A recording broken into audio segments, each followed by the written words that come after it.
9 points, 38 seconds. That's all Caitlin Clark needed to snatch the last perfect record in the WNBA out of New York's hands. Heat checker. Cunningham. Get her the ball. Get her the ball. One more time. Cross. A logo again. Oh, no. She's back.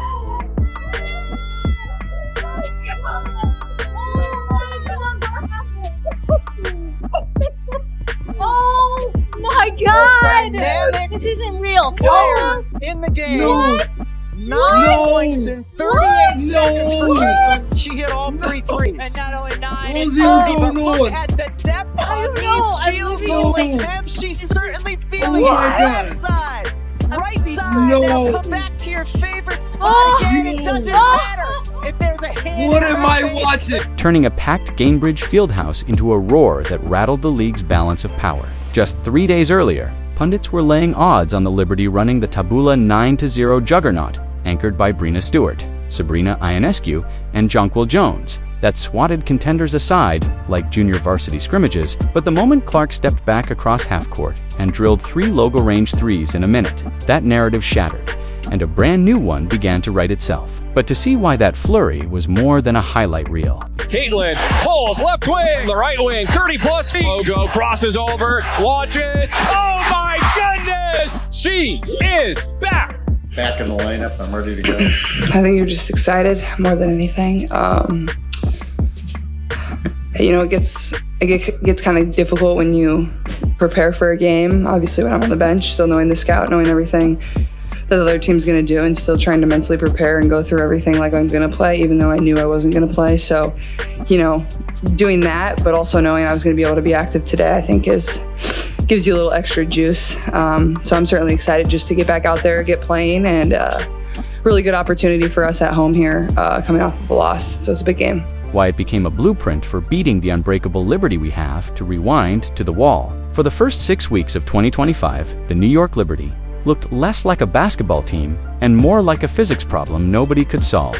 They stormed out to 9-0, the best start in franchise history and only the 9th such opening streak the league has ever seen.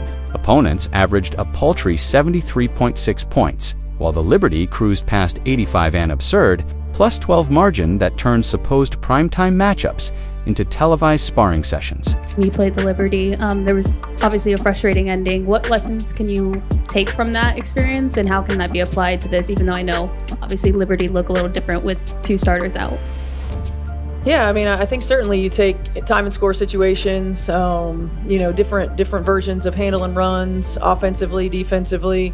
Margin for error is small against a team like New York, and every play matters. Every time we send them to the free throw line matters.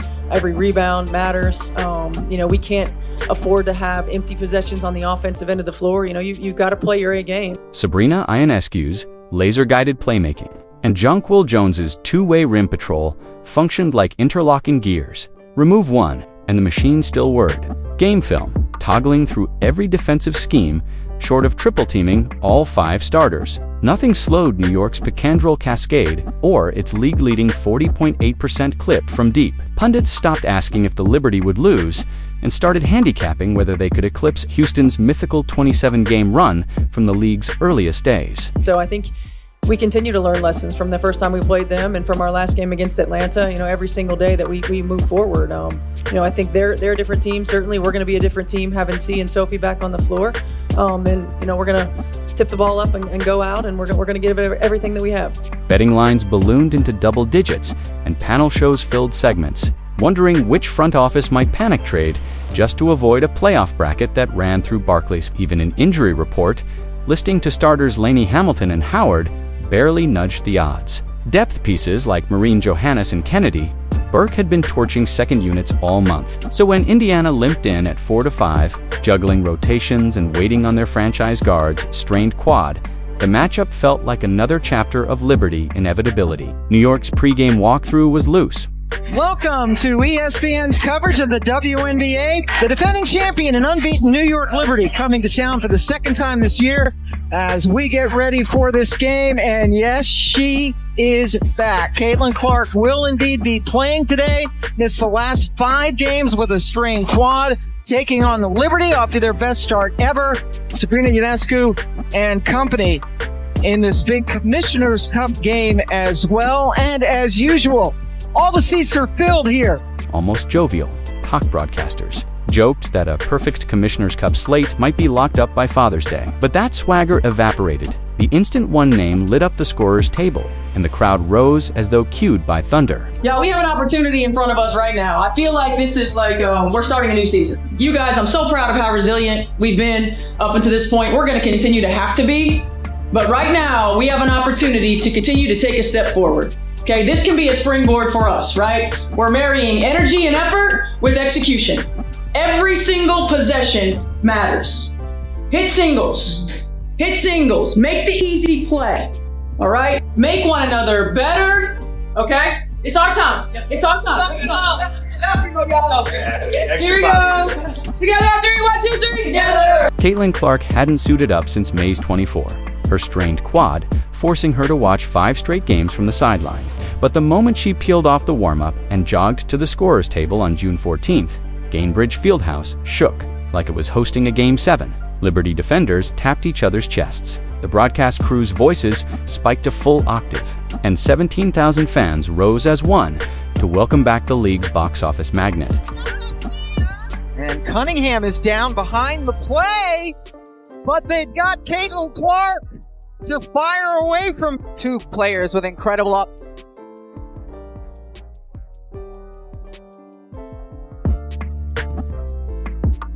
Ball from Cunningham.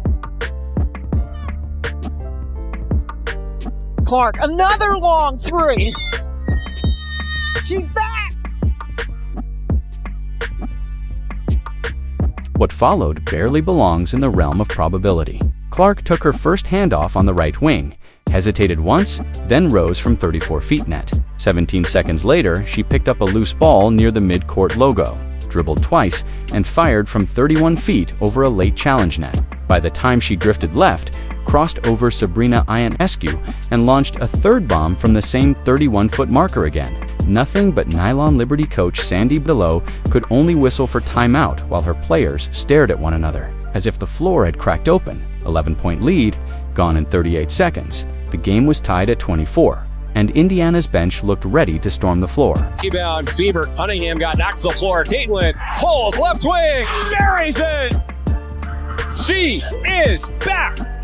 24-18, Fever down, Caitlin down from the right wing, 30-plus feet, got again. No one else but Caitlin Clark. Sedantis, handoff, Caitlin from the logo, crosses over, watch it. Oh my goodness! Are you kidding? Most dynamic player in the game. 9 points in 38 seconds for Caitlin. She hit all 3 threes. And not only 9 in 30, but look at the depth on these field goal attempts. She certainly feels. Twitter flashed CC effect in all caps. Even LeBron James fired off a midnight post saluting the coldest shooter on earth. Analysts clipped the sequence on loop, noting Clark's rapid-fire footwork each release in under 0.8 seconds. Shoulders square before defenders could even contest. To get it inside to Mitchell. Those two have such a great connection. Rebound, battled for, Clark comes away with it. Caitlin, outlet to Aaliyah, in stride, right post, and she banks it in. It's a dime from CC to AB. And that does it for a scintillating first 20 minutes at Gainbridge Fieldhouse. It's the Fever 53 and the Liberty 50. More importantly, the spree detonated New York's psyche. The champs had spent 6 weeks dictating pace. Now they were backpedaling. Their famed switching scheme stretched to the breaking point as Clark's gravity yanked Stewart and Jones 12 feet beyond the arc, but that jaw-dropping burst was only the opening riff.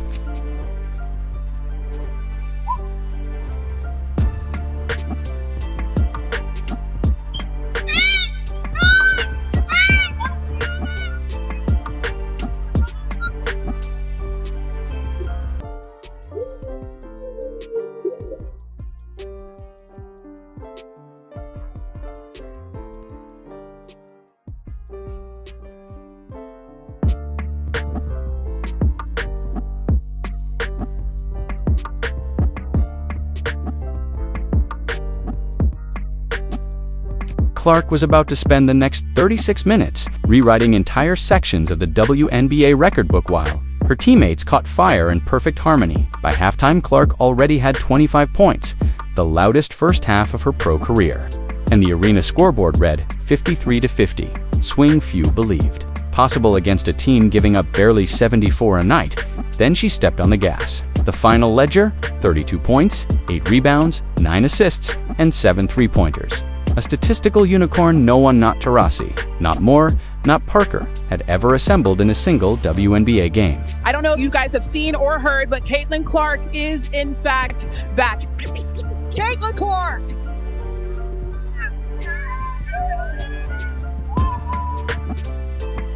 Then steps back with the three over Breanna Stewart.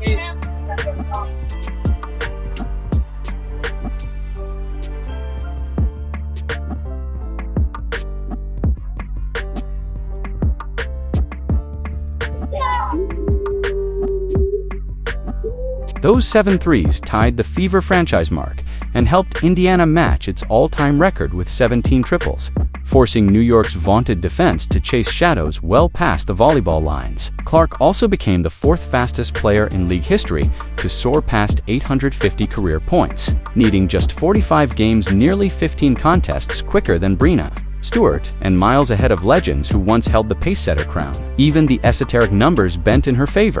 It was her 3rd career outing with 30-plus points, 5-plus boards, and 5-plus dimes, pushing her past Candace Parker for the most such explosions in a player's first 2 seasons. Toss in that 38-second flurry of logo bombs, and you have a night that cracked 8 separate league or franchise records.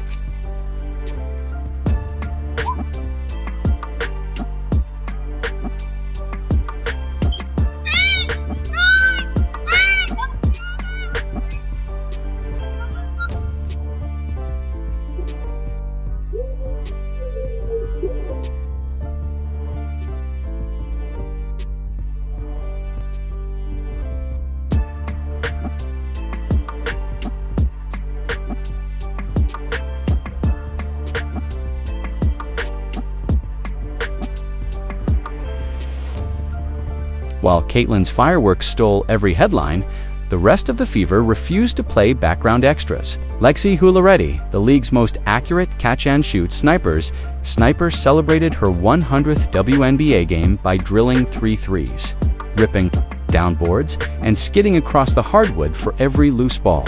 By the time New York stopped leaving her alone, the damage was done.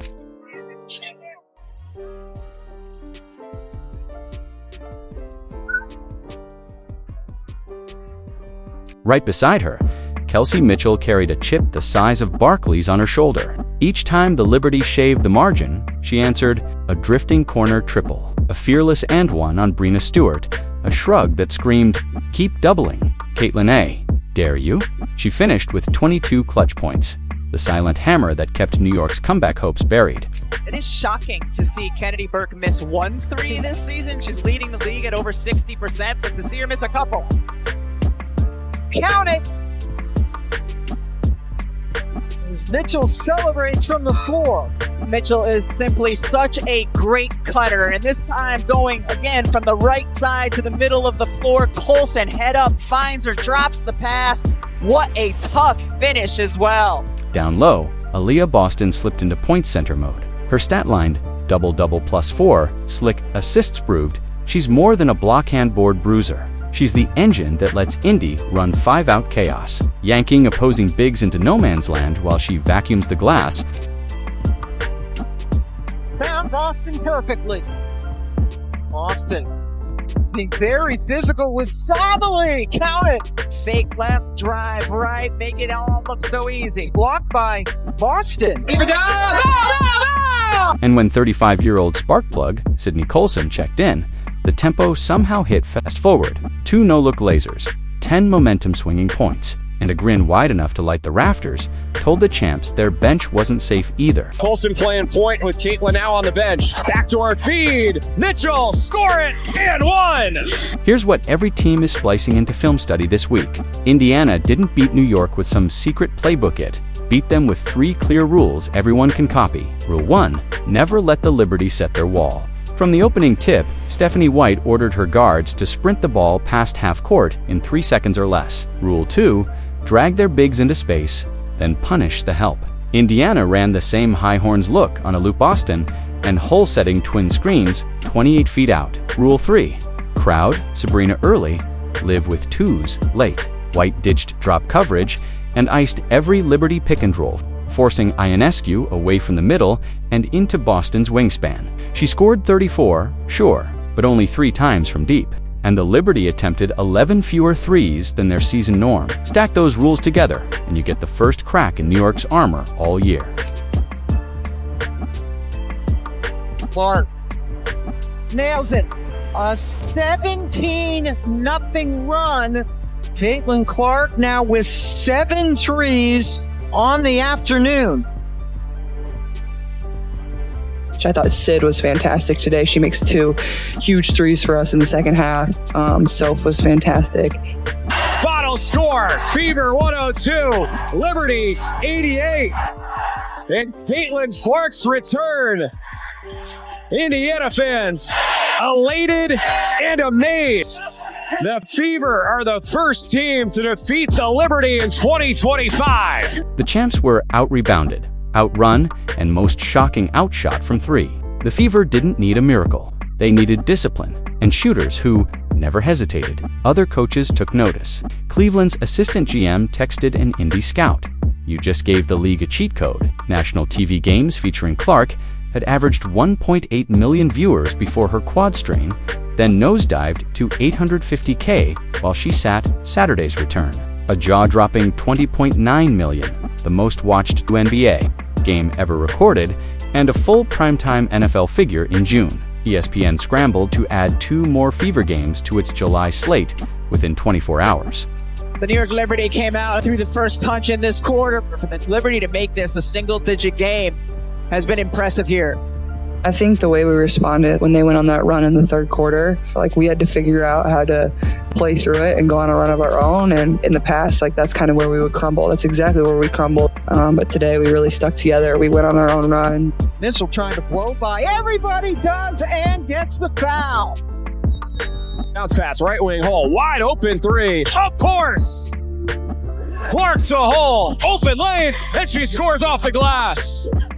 Caitlin challenged Sobley and won it.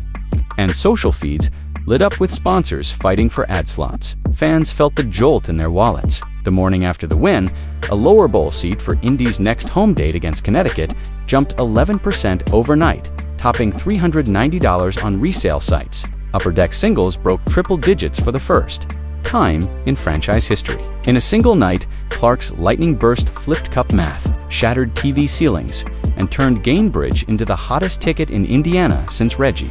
Miller jawed with Spike Lee, and now every coach in the W has to game plan for a Fever squad that knows the blueprint. But can Indy keep the pedal down when the scouting reports adjust? Saturday's blast didn't just stuff the box score. It yanked the Fever into a 3-1 Commissioner's Cup tie with New York and Atlanta, putting the bonus game payday squarely in reach. That one jaw-dropping night can pull NBA-sized eyeballs to a June regular season game. But numbers only matter if Indy turns this flash into fuel. For now, Indiana holds the recipe. Even down! Good job. Oh, that we get. Whew, good job. Squad needed it. Played Fever way. I love it. More of them. Run before the wall sets. Drag the towers into deep water and let Clark's gravity open floodgates for everyone else. It's simple, it's repeatable, and it just humbled the champs on national TV. The rest of the W is officially on notice. So here's your play. Smash that like button. Drop a comment with CC Record Breaker if you believe the Fever just rewrote the title race, and ring the bell so you don't miss a second of the next showdown. Because if Caitlin Clark can erase an 11-point hole in 38 seconds, imagine what she might do when a trophy's on the line. Stick around, this ride is only getting wilder.